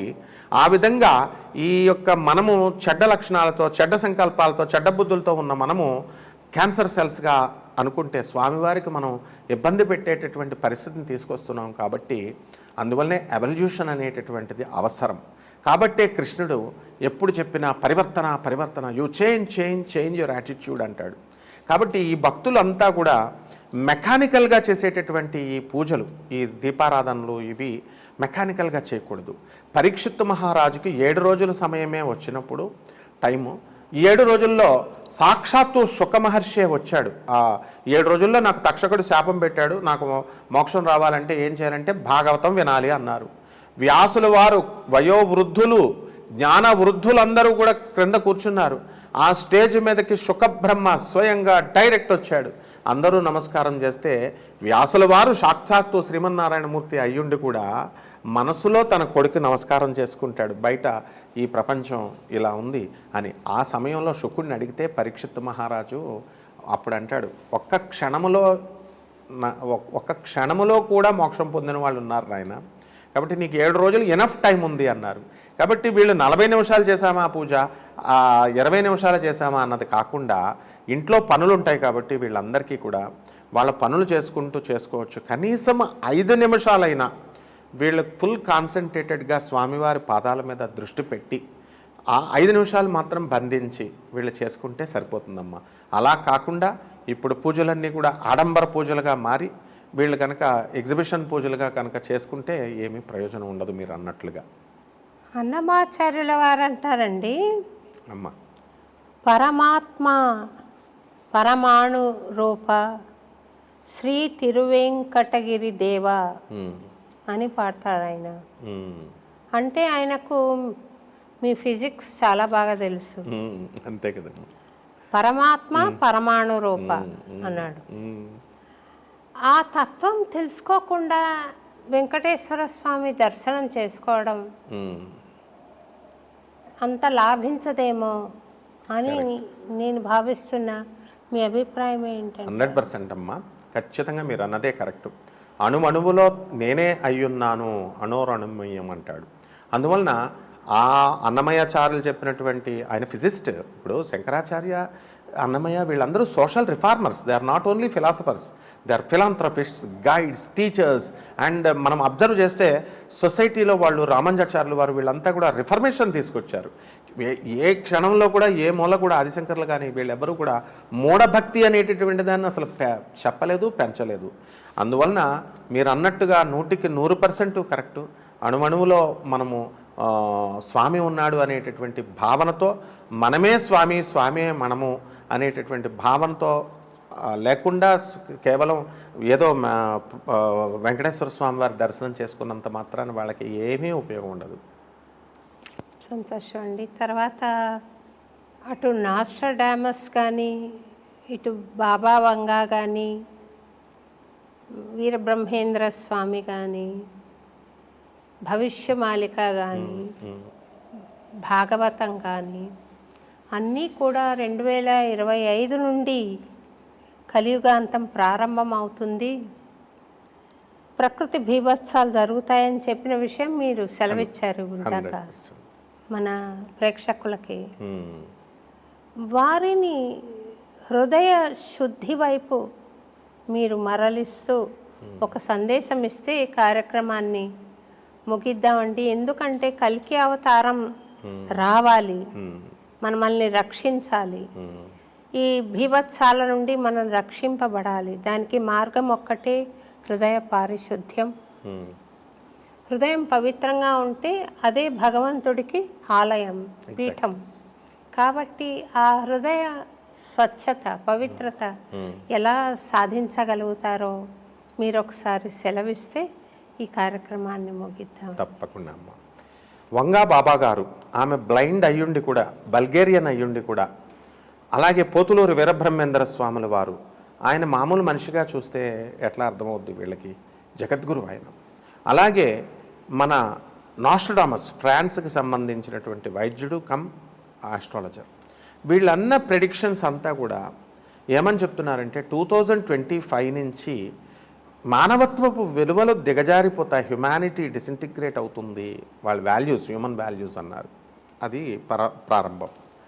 రెండవది ఎర్త్ క్వేక్స్ వస్తాయి అన్నారు, ఫ్రీక్వెంట్ ఎర్త్ క్వేక్స్.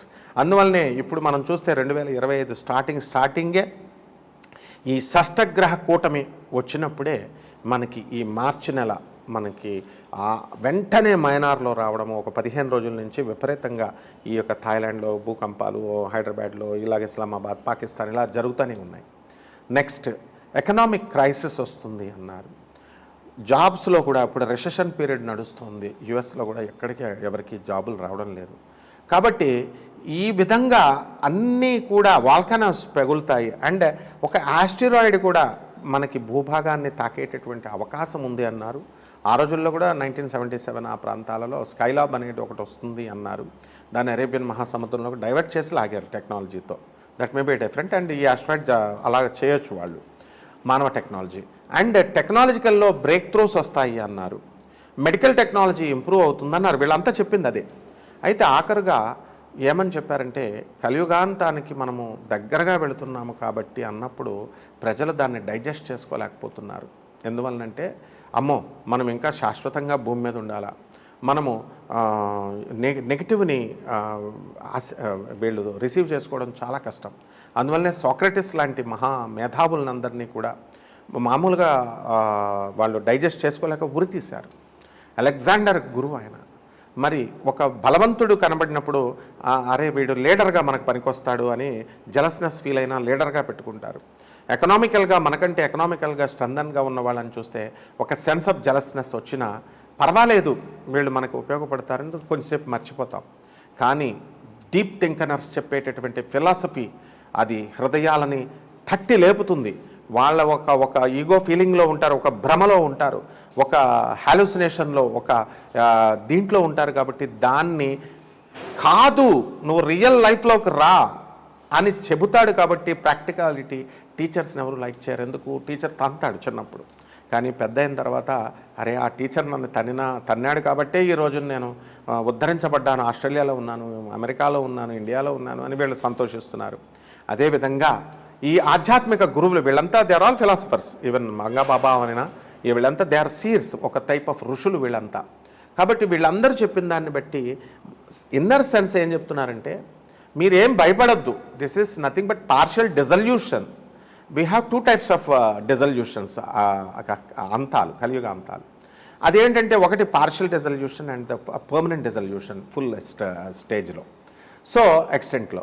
సో ఇటువంటి దాంట్లో మీరు భయపడకుండా మీ నేచర్ని మార్చుకోండి, మీ యాటిట్యూడ్ని మార్చుకొని ధర్మో రక్షతి రక్షిత.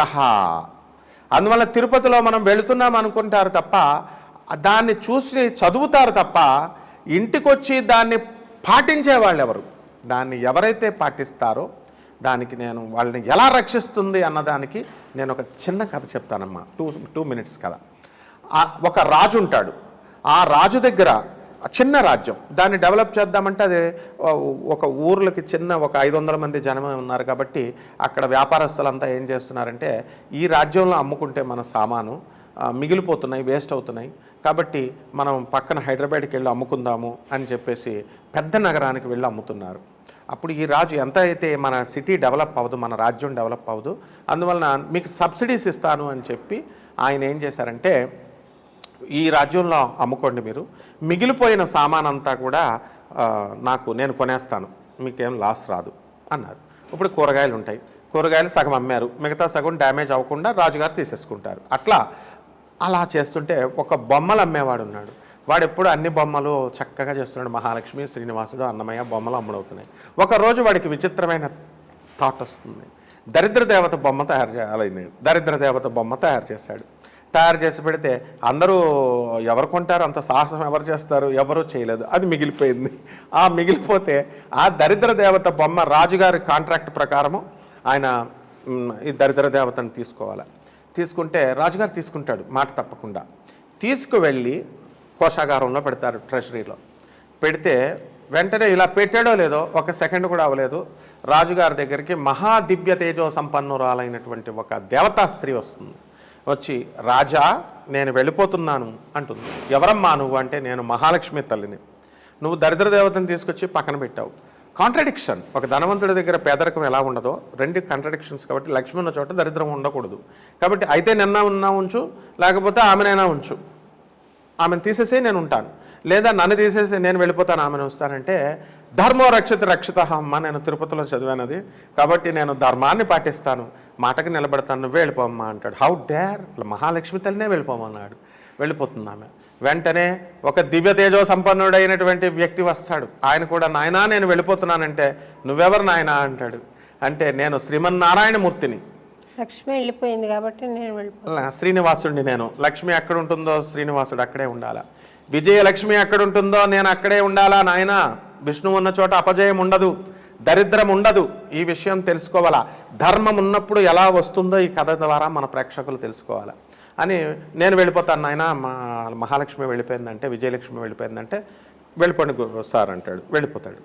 తర్వాత కొన్ని 100 మంది, ఒక 100 మంది వచ్చేసి కొంచెం తేజస్సు తక్కువ ఉన్న వాళ్ళు వచ్చి మేము వెళ్ళిపోతామంటే మీరెవరు నాయన అంటారు.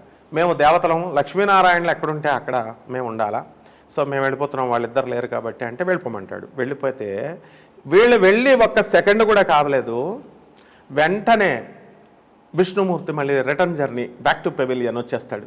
వచ్చేసి రాజా నేను వచ్చేస్తున్నానంటే నేనేమి నిన్ను వెళ్ళమనలేదు, నేనేమి నిన్ను రమ్మనలేదు, ఎందుకు వెళ్ళావు, ఎందుకు వచ్చావు నాయన అంటే ధర్మం ఎక్కడుంటుందో నేను అక్కడ ఉండాలి. నువ్వు ధర్మానికి కట్టుబడ్డావు, ధర్మో రక్షిత అని. నువ్వు ధర్మాన్ని కట్టుబడ్డావు కాబట్టి ఐఎమ్ కమింగ్ అగైన్, నేను నీ దగ్గరే ఉంటానని వచ్చేస్తాడు. అప్పుడు మహాలక్ష్మి తల్లి కూడా వెంటనే వెనకాల వచ్చేసి శ్రీ మహావిష్ణువు ఎక్కడుంటాడో మరి పతివ్రతనైనటువంటి నేను మహాలక్ష్మిని, నేను ఆయన అర్ధ శరీరాన్ని నాయన నేను, అందువలన విష్ణువు యొక్క శక్తిని, చైతన్య శక్తిని నేను, కాబట్టి నేను వచ్చేస్తానంటే కమానమ్మ అంటాడు. దేవతలు కూడా లక్ష్మీనారాయణలు ఎక్కడున్నారో అక్కడ వచ్చేస్తామని వచ్చేస్తారు. ఈ చిన్ని కథ వల్ల తెలిసేది ఏమిటంటే ప్రపంచంలో ఎన్ని కష్టాలు మనకి వచ్చినా, ఎన్ని విపత్కర పరిస్థితులు వచ్చినా, ఏ విధంగా అయితే అర్జునుడు శ్రీకృష్ణ పరమాత్మను వదలకుండా ఆయన పాదాలు పట్టుకొని ఉన్నాడో, ఏ ప్రలోభాలకి లొంగకుండా ఉన్నాడో, అంగరాజ్యం కోసం కర్ణుడు ప్రలోభానికి వెళ్ళిపోయాడు. అక్కడ ఒక రాజ్యానికి, ఒక కులము కోసము తన్ని అవమానిస్తున్నారు సూతపుత్రుడు అని ఆ పేరును పోగొట్టుకోవడం కోసం ఆ విధంగా ఆయన రాజ్యం ఈ రెండిట్లకి ప్రలోభపడి దుర్యోధనుడు అతను కలిపురుషుడు అని తెలిసినా సరే అతనితో స్నేహం చేశాడు. కానీ అర్జునుడు, పాండవులు వీళ్ళంతా కూడా చాలా సకల కష్టాలు ఉన్నా సరే, అరణ్యంలో ఉన్నా సరే, మహారాజు జీవితాలు, చక్రవర్తి జీవితాలు అనుభవించాల్సినటువంటి వీళ్ళు కష్టాల్లో ఉన్నా సరే స్వామివారి పాదాలని, కృష్ణుడి పాదాలని వదలలేదు. కాబట్టి మనం ధర్మాన్ని అంటే ఆ ధర్మం ఎవరు అంటే రామో విగ్రహవాన్ ధర్మ. రూపం లేనటువంటి ఆ ధర్మాన్ని ఒక కుప్ప కింద పోస్తే ఆ వచ్చేటటువంటి రూపమే రాముడు, ఆ వచ్చేటటువంటి రూపమే కృష్ణుడు, ఆ వచ్చేటటువంటి రూపమే శ్రీనివాసుడు. అలాగే రాధమ్మ తల్లి రూపం లేనటువంటి ప్రేమని తీసుకొచ్చి ఒక కుప్ప కింద పోస్తే ఆ వచ్చేటటువంటి రూపమే రాధమ్మ తల్లి. అలాగే భక్తికి రూపం ఉండదు, ఆ భక్తికి రూపం లేనటువంటి ఆ భక్తిని ఒక కుప్ప కింద పోస్తే ఆ వచ్చేటటువంటి రూపమే హనుమంతుడు. అందువలన ఒక అన్నమయ్య, ఒక రామానుజుడు, ఒక ఆదిశంకరుడు, ఇలాంటి ఒక శోభమ్మ, ఇలా వీళ్ళంతా కూడా వీళ్ళ నుంచి మనం నేర్చుకుంటూ మనం భక్తిని మంచి ఉద్ధరణ కోసం, లోకోపకారాని కోసం, లోక కళ్యాణం కోసం మనం కష్టపడితే తప్పకుండా మనము ఏ ప్రలోభాలు, ఏ విపత్కర పరిస్థితులు మనల్ని ఏమీ చేయలేవు, ఏ కష్టాలు ఏమీ చేయలేవు. నేనే దానికి ప్రాక్టికల్ ఎగ్జాంపుల్. ఎన్నో కష్టాలు వచ్చినా సరే ఎప్పుడు కూడా స్వామివారి పాదాలను విశ్వాసాన్ని, ఆయన పాదాల మీద ఉన్నటువంటి విశ్వాసాన్ని వదలలేదు. కాబట్టే ఈరోజు మా శోభమ్మ గారి పాదాల దగ్గర ఉంటూ ఆమె ఇచ్చినటువంటి అవకాశాన్ని, మహదవకాశాన్ని, అది ఒక ఆనర్ నిజంగా నా జీవితంలో అమ్మ. అందరికీ ఆనర్ కూడా. ఇంతకుముందు ఇంటర్వ్యూలు చేయించుకున్నటువంటి వాళ్ళకి తెలుసు, కానీ హృదయంలో వాళ్ళు ఓపెన్గా వాళ్ళు పాపం బయటికి సమాజం కోసం చెప్పలేరు. కానీ అన్ని ఇగోలు, అన్ని అహాలు అన్నీ గురువు ముందు ఉండకూడదు. కాబట్టి గురువు అంటే ఒక ఆల్మైటీ, గురువు అంటే అది మహోన్నత స్థానం. ఆ స్థానాన్ని మామూలుగా గురువు అంటే సరిపోదు. ఆ మహోన్నత ప్రమాణాలను పాటించేటటువంటి మనం విధానమే గురు శిష్య పరంపర. అందువలన ఈ విధంగా వీళ్ళు కనుక ధర్మాన్ని పాటిస్తూ ఎన్ని కష్టాలు వచ్చినా సరే ధర్మాన్ని వీడకుండా, మన కాశీనాథ్ మహారాజు గారు చెప్పినట్టుగా గోవింద నామాన్ని వదలకుండా, శ్రీనివాసుడి నామాన్ని వదలకుండా, మీరు పాడినటువంటి కల్కి అవతారాన్ని ఆవిర్భావం జరిగిపోయింది. ఇప్పుడు ఎక్కడో కల్కి వస్తాడని మనం ఏమీ ఇంకా కొత్తగా, ప్రజలంతా ఏంటంటే మిరాకిల్స్నే ఎక్స్పెక్ట్ చేస్తూ ఉంటారు. కల్కి అంటే ఒక గుర్రం మీద వస్తాడు, ఎక్కడో ఒక పుడతాడు మామూలు మనిషిలాగా, అట్లా అనుకుంటున్నారు. అదంతా జరిగిపోయింది. డార్క్నెస్ నుంచి, ఇగ్నోరెన్స్, అజ్ఞానం అనేటటువంటిది డార్క్నెస్. ఆ డార్క్నెస్ నుంచి ఒక కత్తి పట్టుకొని వస్తున్నాడు. కాబట్టి లైటే దేవుడు, ఆయనే కల్కి, ఆయనే శ్రీనివాసుడు. కాబట్టి ఆ రోజు మన అన్నమయ్యపురంలో మార్చి 26వ తారీఖునే మనం ఆ సభలోనే మీ నోటితో ఆ పాట మీ శిష్యులందరూ, మన వాళ్ళంతా పాడారు, వచ్చిన భక్తులంతా హ్యాపీగా ఫీల్ అయ్యారు. కాబట్టి కల్కి ఎక్కడో పుడతాడు అనే భ్రమల నుంచి బయటకు వచ్చేసేయాలా. ఆల్రెడీ కల్కి ఉన్నాడు మనతోనే, కల్కి పుట్టాడు. ఆయనే ధర్మం, ఆయనే శ్రీనివాసుడు, ఆయనే కృష్ణుడు, ఆయనే రాముడు, ఆయనే శోభమ్మ గారు రాసినటువంటి పాట. కాబట్టి శోభమ్మ గారు చూపించినటువంటి మార్గమే కల్కి. కాబట్టి ఈ విధానంలో ఇక ఈ కలియుగాంతం అనేటటువంటిది దగ్గరకు వచ్చేసింది. అది నిర్ణీత డిఫరెంట్ స్కేల్స్ ఉంటాయమ్మా. ఒకళ్ళు వ్యాసుల వారు 4,32,000 సంవత్సరాలని చెప్పారని డౌట్ ఉంటుంది ప్రజలకి. ఇంకా 5,000 సంవత్సరాలు ఉంది కదా అనేటటువంటి డౌట్. వీరబ్రహ్మేంద్ర స్వామి వారు ఇదేమో కలియుగంలో రాశారు. ఈ డిఫరెంట్ మెజర్మెంట్స్ ఉంటాయి. ఒక 365 రోజులు ఈజ్ ఈక్వల్ టు 1 ఇయర్ మానవ లోకంలో అయితే, దేవలోకంలో హాఫ్ డే బ్రహ్మదేవుడికి. అట్లా కొన్ని మెజర్మెంట్స్ ఉన్నాయి 1 డే మామూలు వాళ్ళకి. అలాంటివి 100 ఇయర్స్ జరిగితే ఏవో కల్పాలు, యుగాలు ఇవన్నీ ఉన్నాయి, మన్వంతరాలు ఇవన్నీ. ఆ క్యాలిక్యులేషన్స్ అన్నీ ఆ స్కేల్స్ డిఫరెన్స్ వల్ల ఆ తేడా అనిపిస్తుంది. కానీ మనం బోర్డర్ దగ్గర ఉన్నాము అనేటటువంటిది నగ్న సత్యము. కాశీనాథ్ మహారాజు గారు ఆ రోజు చెప్పిన దాంట్లో అవన్నీ కూడా నేరేషన్స్ అన్నీ కూడా జరుగుతున్నాయి, ఇన్సిడెంట్స్ అన్నీ జరుగుతున్నాయి. సో కన్క్లూడ్ చేసేది నేను ఏంటంటే అమ్మ, అతి దగ్గరలో ఉన్నాం. అండ్ పురాణాల్లో కూడా ఆయన క్లియర్గా చెప్పారు. ఏ భాగవతంలో అక్కడ గురు, తర్వాత చంద్ర, ఆ యొక్క రవిగ్రహాలు ఆ వచ్చినప్పుడు సత్యయుగము వస్తుంది, పునర్వసు నక్షత్రంలో వచ్చినప్పుడు కర్కాటక రాశిలో వచ్చినప్పుడు అన్నారు. మొదటి పాదంలో పుష్యమి నక్షత్రం మొదటి పాదంలో అన్నారు. కాబట్టి అవన్నిట్ల రీత్యా సత్యయుగ ధర్మం అనేటటువంటిది మారింది. యుగ ధర్మాల డెఫినేషన్స్, మహాత్ముల యొక్క జీవితాలు, మహాత్ముల యొక్క కాలాలని మనం అంచనా వేయలేము. దాని గురించి వివరించినా కూడా అర్థం అవ్వదు అది. బికాస్ మనం హోమోజీనిటీతో హోమోజీనిటీ రూల్ ఉంటుంది. అంటే ఒక లిమిటెడ్ వాడితో లిమిటెడ్ పదార్థాన్ని అర్థం చేసుకుంటాం. అన్లిమిటెడ్ దాన్ని లిమిటెడ్ దాంతో హెటరోజీనిటీ రూల్, దాని ప్రకారం అర్థం చేసుకోలేము. కాబట్టి ఇల్లాజికల్, కాబట్టి మనం మానవులు లాజికల్గా అర్థం చేసుకోలేము. కాబట్టి సరెండరెన్స్ ఒక్కటే మంచి మార్గము.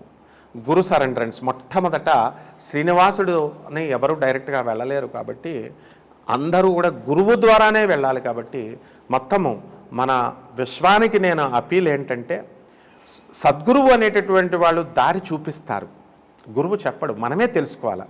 శోభమ్మ పిలుపు విజయ శంఖారావం, ఇది కల్కి అవతారం ఆవిష్కరణ అనేటటువంటివి జరిగినాయి. కాబట్టి మీరు చూపించినటువంటి మార్గంలో ప్రజలంతా కూడా భక్తులుగా మారి చక్కగా ధర్మానికి కట్టుబడి, మెయిన్ ధర్మం మీదే స్ట్రెస్. మా గురుగారైనటువంటి రెండవ గురుగారైనటువంటి భారతీతీర్థ స్వాముల వారు, మీరు శ్రీనివాసుని చూపించినటువంటి మొదటి గురువు నాకు. కాబట్టి వీళ్ళు ఈ గురువులు ఎవరు చెప్పినా సరే ధర్మాన్ని ఆచరించమంటారు. ఆయన కూడా ఎప్పుడు చెప్పినా ధర్మం ధర్మం ధర్మం అంతే సింపుల్గా చెప్తారు. కాబట్టి ఈ విధానములో మనం వెళితే అందరూ కూడా తప్పకుండా గురువులు చూపించిన విధానంతో స్వామివారిని పట్టుకొని ఈ కలియుగాంతానికి మనం చెక్ పెట్టచ్చు. కలిపురుషుడి యొక్క దానికి మనం లొంగకూడదు ప్రలోభాలకి. అండ్ కల్కి యొక్క సంపూర్ణ అనుగ్రహం మనకు లభిస్తుందమ్మా. చాలా కృతజ్ఞతలండి మీకు. టైం తీసుకుని ఇంత దూరం వచ్చి ఇంటర్వ్యూ చేస్తున్నారు. ప్రేక్షకులందరికీ ఇది నచ్చుతుందని నేను భావిస్తున్నాను. ఎన్నో విషయాలు, సందేశాలు మీరు ఇచ్చారు. వాటిని అనుసరించి అందరం కూడా రక్షింపబడతామని, కలికి వచ్చి రక్షిస్తాడని నేను ఆశిస్తున్నాను. నా మటుకు నాకు చాలా సంతోషం కలిగింది ఇంటర్వ్యూ చేసి. అనేక ధన్యవాదాలు. ధన్యవాదాలమ్మా. ఇది మా మహాభాగ్యంగా మేము భావిస్తాం మీతో ఇంటర్వ్యూ. అలాగే ప్రేక్షకులు కూడా అందరూ కూడా వాళ్ళ మంచికే అమ్మా, మీ అందరి మంచికే మహాత్ములు చెప్పినటువంటి వర్డ్స్ని మీకు నేను ఒక పోస్ట్ మ్యాన్ లాగా చెప్పాను తప్ప ఇవి నా ఓన్ ఇంటర్ప్రిటేషన్స్ కాదు. ఆచరించగలరని ఆశిస్తూ సెలవు.